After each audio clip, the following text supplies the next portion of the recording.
Muy buenas noches a todos. Tengo el siguiente titular de una noticia. Adolescente atacó a su vecino con arma blanca después de varios días de conflictos y le causó la muerte. Philip, ¿de dónde cree que es esta noticia?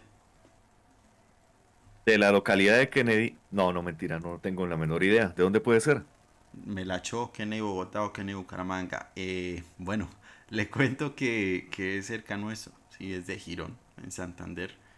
Del 22 de febrero de este mismo año. Precisamente hemos visto este año cómo ha escalado un poco la violencia por parte de algunos menores de edad, ¿sí? Le pregunto, ¿ha escuchado hablar sobre el término de niños sicarios? Un montón. Y sobre todo aquí en Colombia. Está representado incluso en los medios. Bastante. Pero hay una obra muy particular que es La Virgen de los Sicarios de Fernando Vallejo. Sí. Es una tremenda proyectada del man, eso sí. El protagonista de la obra se llama Fernando, que es un escritor depresivo que pues quiere literalmente morir en Medellín. Y pues va a una fiesta, conoce un peladito, pues ahí se hacen lo que hacen las dos personas del mismo sexo, del mismo modo, en sentido contrario, y se cuadra el pelado que se llama Alexis. El man, pues el peladito resulta que es un sicario, entonces ahí muestran cómo es la vida de él, por cualquier problema, muy al estilo de Metrallo en la época.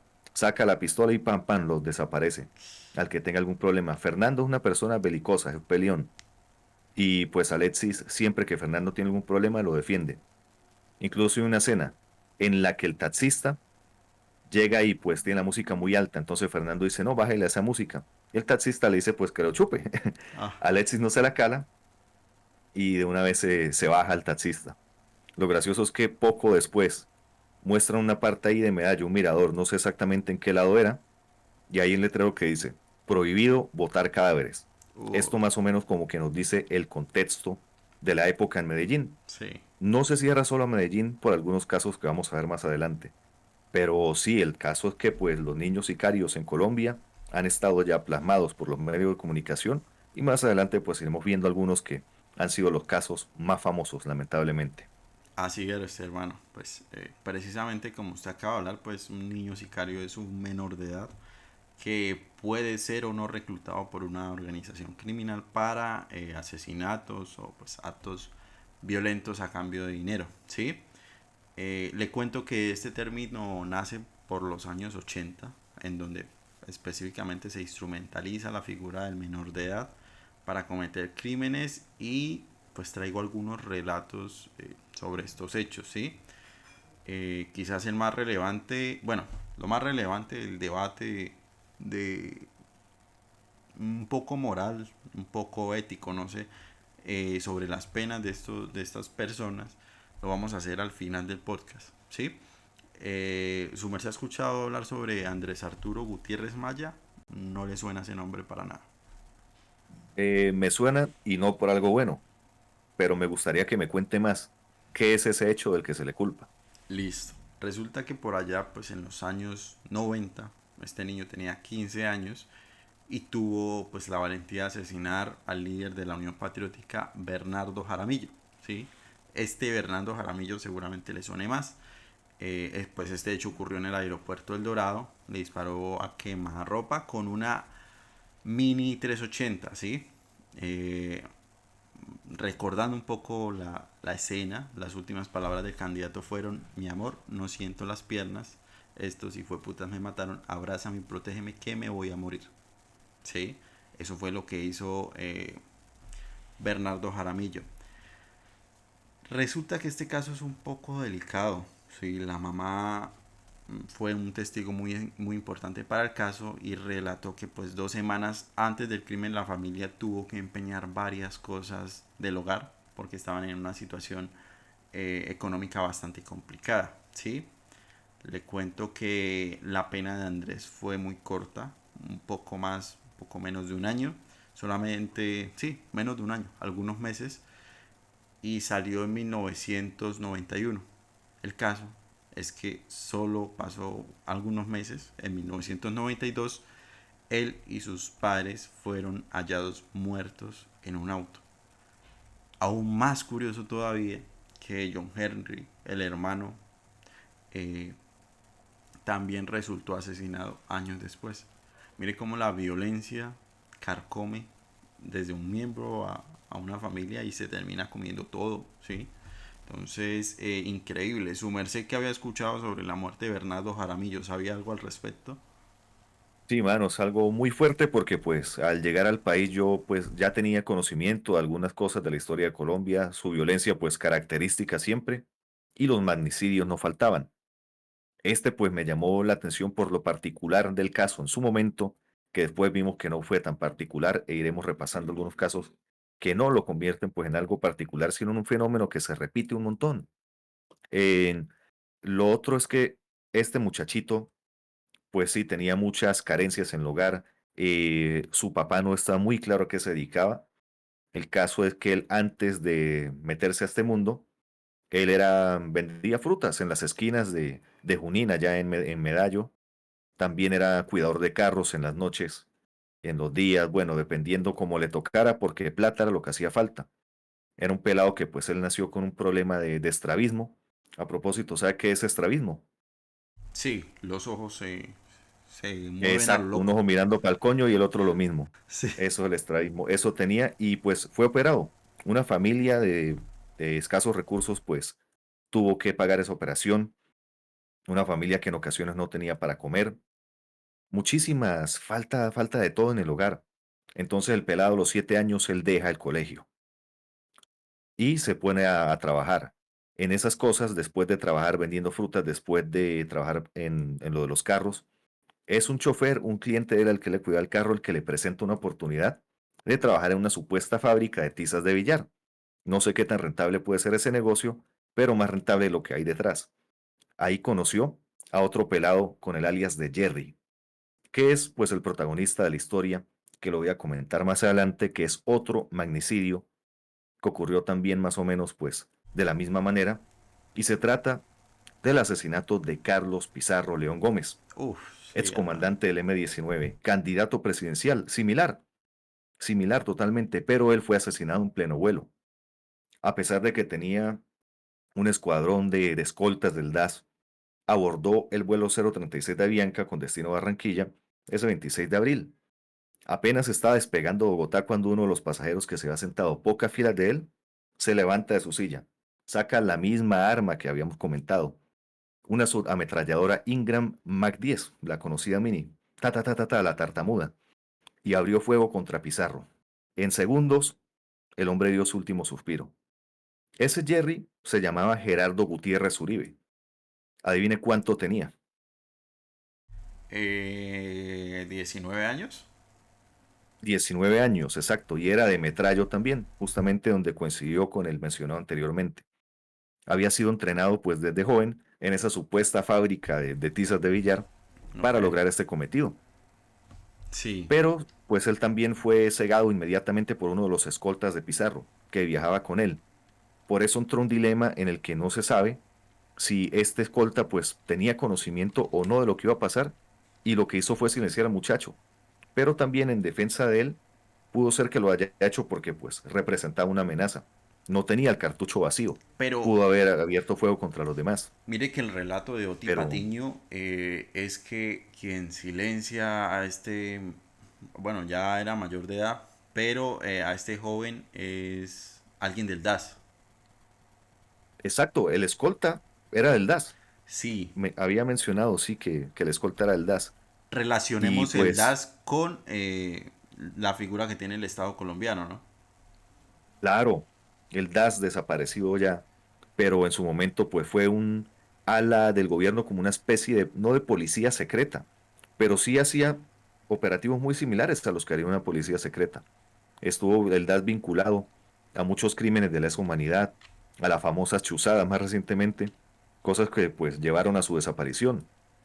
Pero sí, el DAS, tal vez no, realmente, muy claramente el DAS, en su función de ser un ala represiva de los gobiernos de la época, pues acaba con la vida de estos personajes. Sí, hermano. Precisamente me encanta que haya mencionado a Carlos Pizarro, porque, bueno, devolviéndonos a Bernardo Jaramillo, voy a sacar unas similitudes. pues era un candidato presidencial precisamente del partido La Unión Patriótica, ¿sí? Similar a Carlos Pizarro, pues representaba una esperanza para Colombia, un partido nuevo, nuevos aires, eh, por decirlo de alguna forma, el partido del pueblo, ¿sí? También usted de pronto ahorita se preguntará, pues, la Unión Patriótica, ¿qué puede ser? Porque hoy en día casi no se escucha. Hoy en día se escucha sobre el Partido Conservador, sobre el Liberal, Centro Democrático, pero la Unión Patriótica no. Resulta que la Unión Patriótica fue exterminada en Colombia, la gran mayoría.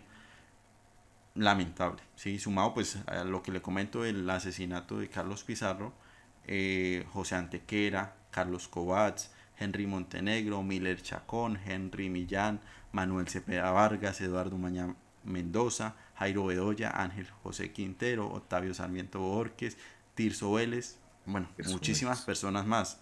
De hecho, Duro lo de Tirso Vélez, carajo. Ese hombre hizo mucho por el Catatumbo, pero la violencia ya nunca acaba y pues fue víctima de esto que mencionamos. sí, hermano. Y de hecho le tengo el dato. Se sobrevivió a un atentado a Ida Abella. ¿Sí? Tuvo que Dígame. exiliarse en Suiza durante 17 años fuera de su país. También le tengo otro dato demoledor. Y es que en Medellín en 1990 se estimaba que al menos 6.000 menores de edad componían al menos 500 bandas de sicarios y se dice que cada 100 homicidios, 70 eran de jóvenes entre 14 y 19 años. 70% bastante sólido, ¿sí? Uf, acá relatando todos estos dos casos, podemos decir que los aeropuertos en esa época eran bastante peligrosos. Sí, y pues ese es el detalle. O sea, como el muchacho, se sabe que pues, utilizó una cédula falsa, pero cómo pudo pasar así desapercibido por los controles de los aeropuertos. ¿Será que en ese momento eran muchísimo menos estrictos que ahorita? Porque ahorita a mí no me han dejado ni pasar una gaseosa.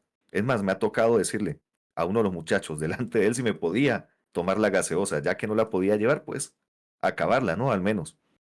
Pero, ¿será que en ese momento no habían ese tipo de restricciones? ¿Cómo pudo pasar desapercibido con un arma? ¿O será que había alguien en el aeropuerto que lo dejó pasar? Muchísimos eslabones, muchísimos cabos sueltos, ¿no? Se une a una época oscura de Colombia, narcotráfico, paramilitarismo, el DAS que no era extremadamente limpio que digamos, y varias muertes, muchísimas muertes así. Hace poco Sí, viejo, es pesadísimo porque pues es un contexto que a pesar de que es diferente, aún sigue, ha sí, evolucionado, tal vez no de la misma magnitud, pero se ha trasladado a otras regiones. sí, totalmente. Voy a comentar un caso antes de pasar un poco por encima por lo de Miguel Uribe. Sí, Yo creo que la muerte más controversial, bueno, no sé si controversial, más dura, es la de Rodrigo Lara, ¿sí? El caso más emblemático. Como ya les comenté, la historia se ha repetido con ligeras modificaciones. Y es que Rodrigo Lara murió a manos de un joven de 22 años. Él se movilizaba en su Mercedes-Benz por la calle 127, atravesando la autopista norte, y fue interceptado por dos sujetos que se movilizaban en una RX 115. Imaginen la moto. Ya, ya de ahí empezando. la Bueno, NK de la época. sí, le dispararon contra Lara Bonilla. Y el dato es que uno de los muchachos tenía 19, el que iba manejando, y el otro tenía 22 años. ¿Sí? Pues es Byron, se llama el muchacho que iba manejando, se escapó, pero pues fue capturado en Medellín día después. Y él confesó que había matado a Rodrigo Lara porque pues se lo ordenaron, ¿sí? Con el tiempo se descubrió que estas órdenes venían nada más y nada menos que Pablo Escobar. Y acá nos cuestionaremos por qué. Pues resulta que Lara en esa época era ministro y había descubierto laboratorios de Pablo Escobar. Había descubierto varias movidas de Pablo Escobar. De hecho, pues es el mismo Rodrigo Lara el que lo expulsa del Congreso y empieza a destapar la olla podrida al punto de recibir amenazas. Pero Por un lado, pues él sabía que debía escapar del país, pero no creía que de pronto le se atreverían a tanto, ¿sí? Yo acá pues sinceramente postulo a Rodrigo Lara como héroe nacional porque fue el primer hombre que se enfrentó realmente al cártel de Medellín, ¿sí? Murió, Fácilmente. pero lo que hizo, o sea, ha sido histórico, o sea, por el país es de una grandeza impresionante, ¿sí? Fácilmente, sí. Yo tengo una anécdota, bueno, con la familia de Rodrigo Lara Bonilla. Justamente algunos de ese apellido, Lara Bonilla, no sé si serían hermanos o qué, no les hice mención al respecto, porque pues estaba pues en mi rol profesional, que en ese caso era desarrollador de terrenos. En Aipe, Huila, ellos tienen una tierra muy grande, pero esa zona es desértica. Y el momento en el que yo vi el certificado de Tradición y Libertad y me aparecieron esos nombres, pues no pude evitar sentir tristeza por todo lo que pasó, ¿no? Siempre se asocia a este magnicidio, a todo lo malo que sucedió, pues, en el momento en el que cegaron su vida. Pero sería bueno también recordarlo, como usted menciona, como un héroe. Yo propongo que así sea, porque tener la valentía, el coraje de enfrentarse a esas personas sabiendo lo que podía pasar, y lo hizo, no se corrompió nunca por el dinero, mire, y digamos que si bien no logró su cometido, pues sentó como una base, un precedente para muchísimos colombianos, y lamentablemente muchos otros colombianos están del lado contrario. Uno lo ve con pancartas de Pablo Escobar, stickers de Pablo Escobar en su moto, fans de narcos, y pues esa es la imagen que se da ante el mundo. Eso es lo que me parece más lamentable. Es que yo siento que les gusta la vida de lujos de los narcos, pero no en lo que hay detrás, ¿sí? ¿No? Y Que es, justamente ese es uno de los ganchos que utilizan estos narcos, o bueno, los reclutadores, para meter a los peladitos en este mundo. En su momento, Escobar le pagaba de 3 a 5 millones a estos pelados por policías, militares, digamos, personal que se dedicara a combatir el narcotráfico que fuese dado de baja. Actualmente la cifra no es tan alta, pero en algunos lugares, por ejemplo, como Barranquilla, Soledad, bueno, el Atlántico, se está viendo que hasta por 500, 200.000 pesos, los peladitos van y pues acaban con la vida de una persona. Lamentablemente, estas personas pues no fueron víctimas de un magnicidio, no tuvieron la prensa con bombos y platillos, como han tenido las personas de las que estamos hablando, pero no dejan de ser pues preocupantes. Como dije, es un mal que se extendió al resto de ciudades de Colombia, pero las causas siguen siendo las mismas. Falta de oportunidad de los pelados, existe la necesidad. Si les ofrece dinero, no lo van a pensar dos veces. Cuando la vida vale eso, cuando la vida se le pone un precio, la gente comienza a acostumbrarse. sí, hermano. Así es. De hecho, pues hasta hace poco hablábamos del caso de Miguel Uribe. No sé si podría ilustrarnos un poquito qué pasó o no sé si ha estado al tanto. He estado al tanto, aunque últimamente no he visto muchas noticias porque ya cansa un poquito realmente el caso de Miguel Uribe, porque lo mencionan muchísimo en los medios, uno como que trata de descansar. No es que trate de ignorarlo, sino pues de lo que digo, descansar.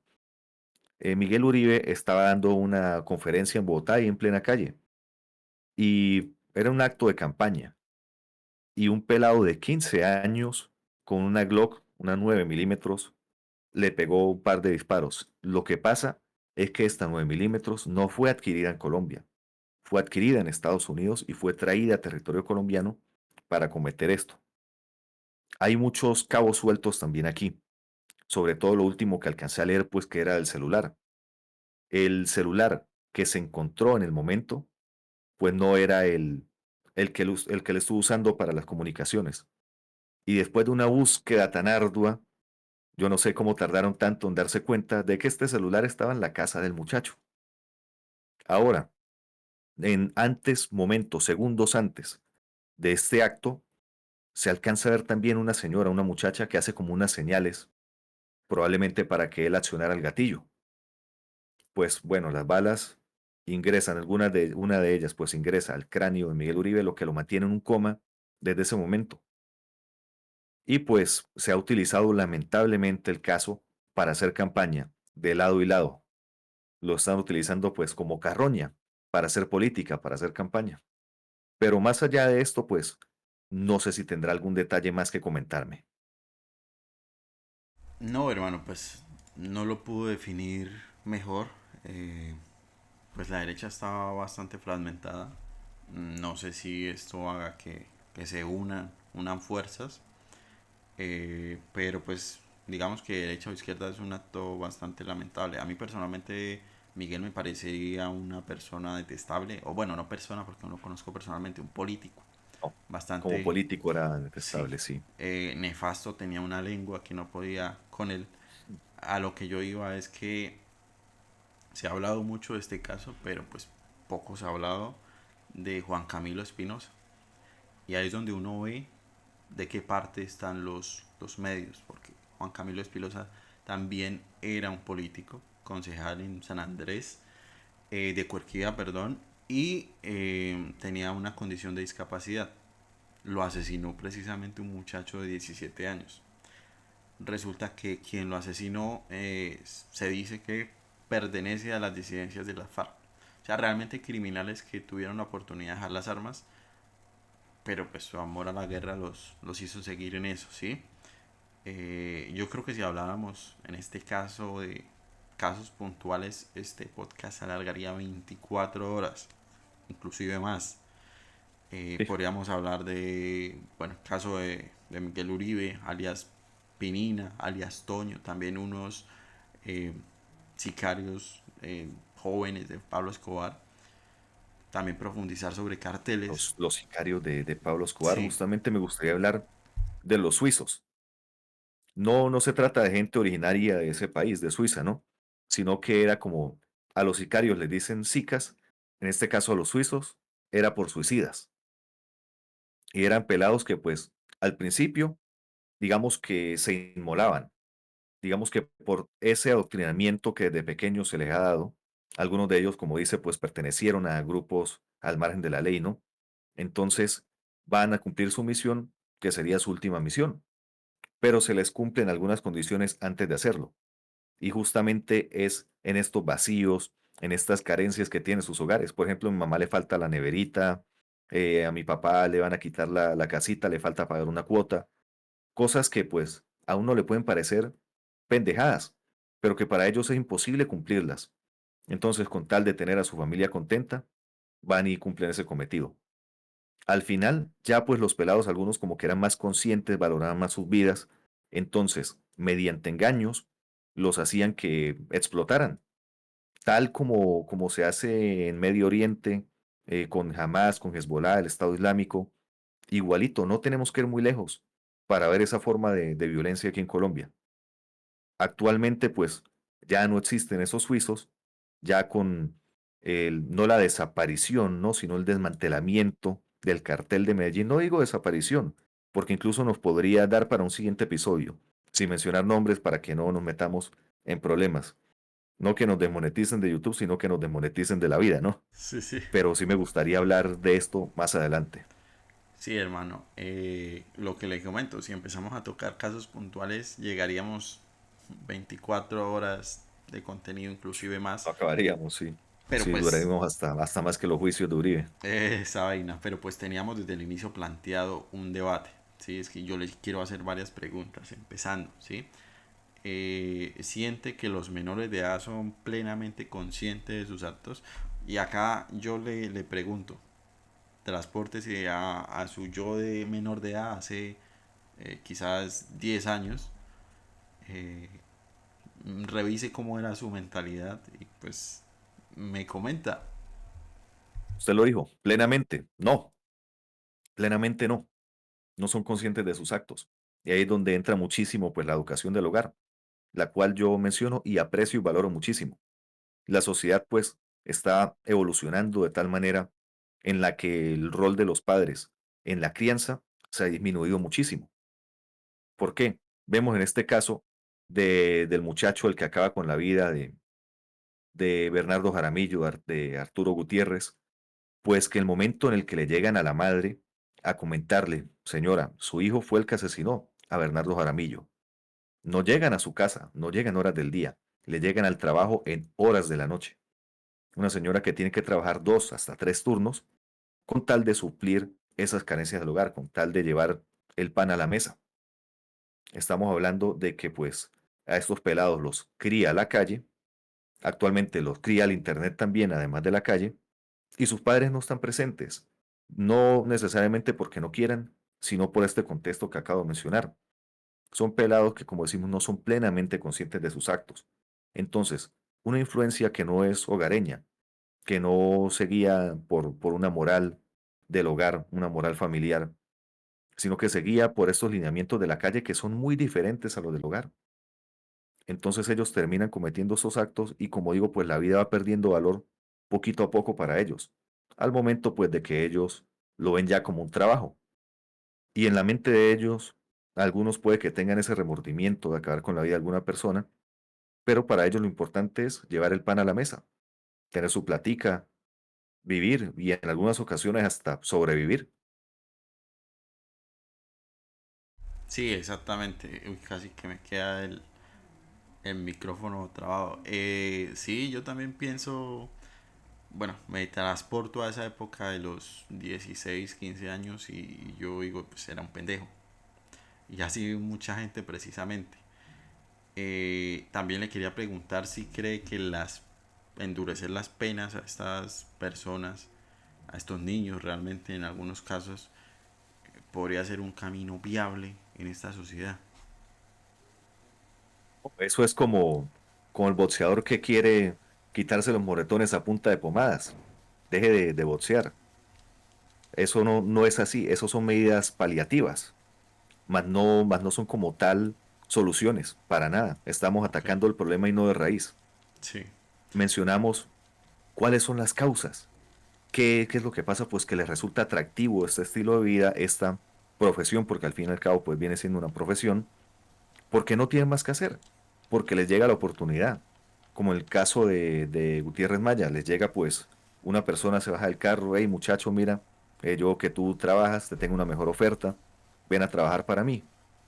No, no van a decir que no, lo sí, necesitan en el momento, como caído del cielo. sí, claro. Entonces, también pues en su momento se aprovechó muchísimo de aquello, porque para 1988, 1990, los niños, los menores de edad, tenían pues la condición de inimpugnables, no podían pagar pena. Se aprovecharon de eso y por eso ahí vamos a contratar en niños, nos sale mucho mejor. Pobres no solo menores de edad, pero los niños tienen la ventaja de eso. Pueden salir y seguir chambeando en eso. Pues son personas muy influenciables también. Y son personas que ellos pues pueden cuidar porque son niños que, como dije, le falta mucho en su hogar. A veces los papás pues ni los ven. Entonces es un caldo de cultivo perfecto para que ocurran estos problemas. Lo que tenemos que hacer es acabar con ese caldo de cultivo. Sencillo. Por ejemplo, el perrito mío, Stalin, él tiene un hongo y pues cada rato le sale, se rasca mucho y se rompe. Si yo lo baño, se le pasa en su momento, pero si no lo baño, digamos, si no le doy su medicina, él va a seguir. No puedo atacar directamente al hongo sobre la piel, sino que tengo que sacarlo de raíz. Esto Ok. es lo que se tiene que hacer con este problema. Pero mire, es importante, yo quería mencionar algo y es los centros carcelarios, porque existe el debate de que en teoría el objetivo de ellos es rehabilitar, ¿sí? Pero este objetivo en muchas ocasiones no se cumple, o sea, se Falla, empeora falla. La por, mayoría de las veces, diría yo. por distintos motivos, hacinamientos, bueno, el caso es que precisamente se necesita buscar como una prevención o un camino alterno que yo siento que no es paralelo al castigo, ¿sí? O sea, o bueno, podrían inclusive ir de la mano de alguna forma que se pueda rehabilitar la persona. Como le comento, los menores de edad pues aún están en proceso de formación y que ya se estaba hablando con un familiar sobre esto. Yo le decía, lo que pasa es que un niño aún tiene tiempo para reflexionar las cosas y pues guiar o mejorar su camino, ¿sí? Redireccionar. Entonces, a diferencia de un mayor de edad que ya tiene las cosas claras y Sí. sabe exactamente a lo que se enfrenta. Es muy Eh, probable que el niño sea reincidente, o sea, yo estoy 100% de acuerdo con lo que comenta. Yo pues propongo que primero no se le envíe a la persona a un sitio donde va a estar en contacto con más criminales, donde esa persona puede aprender muchísimo más del oficio, estando ahí con gente que está empapada en ello, y va a salir obviamente a volver a delinquir porque es lo único que sabe hacer. ¿Qué tienen que ser las cárceles? Tienen que ser otros centros de formación, no solo académicos, sino en general para la vida. Bueno, lo que era la academia originalmente, ¿no? Entonces se les deben enseñar oficios. Eso es lo principal, oficios, algo que les guste. Por ejemplo, nosotros pues somos ingenieros, pero también podemos hacer otras cositas. Usted hace una pizza espectacular. bueno, A mí yo me no, gusta pero también todo. No, pero bueno, el caso es que estuvo espectacular.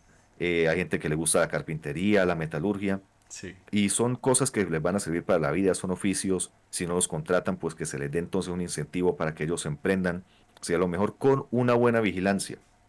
Porque aquí en Colombia hubo un programa así, Sí, similar, y no se le hacía vigilancia, entonces a la persona se le hacía fácil salir de lo que ya sabe hacer, en lo que ya tiene mucha experiencia, no en su nueva profesión. Entonces hay que tener un apoyo ahí constante, desde dentro del penal y hasta fuera de él. No es que salió y listo, ya nos lavamos las manos. Tiene que ser algo muchísimo más intensivo y funcional. sí, así es. Bueno, yo a fin de cuentas pienso que este problema es algo que de cierta forma se debe legislar, ¿sí? Pues obviamente es sabido que las bandas criminales usan, utilizan la figura del menor de edad precisamente porque las penas son mínimas o nulas. Yo creo que seriamente a un menor de edad que comete un delito de estos se le debe juzgar de una manera no tan rigurosa como con un adulto, pero sí se le va a hacer un seguimiento como su merced lo comenta y no sé si vuelve a reincidir en algún delito, sea menor o ya sea mayor. Yo creo que el segundo juzgamiento debe ser un poco más grave. Eh, Eso es lo que pienso. Yo pensé que íbamos a, a tener posturas distintas, pero por lo que veo estamos pensando un poco igual. Sí, es muy similar. Yo también esperaba algo distinto, como en el episodio de Chespirito. Me faltó más debate ahí, caramba. Pero bueno, me gusta traer estos debates aquí a Chicha y Limonada porque, si bien no siempre nuestras posiciones son opuestas, a veces al complementarlas logramos conclusiones tan buenas como esta. Interesante, sí. Estos fueron algunos casos más representativos, más complicados de la historia colombiana. ¿Sí? Hasta acá, vamos a dejar hasta acá este episodio. 32 minutos. Nada, yo siempre les digo que tengan un feliz fin de semana y que se cuiden mucho. Y esta vez no es la excepción. Cuídense mucho. Chao, chao. Igualmente, nos vemos.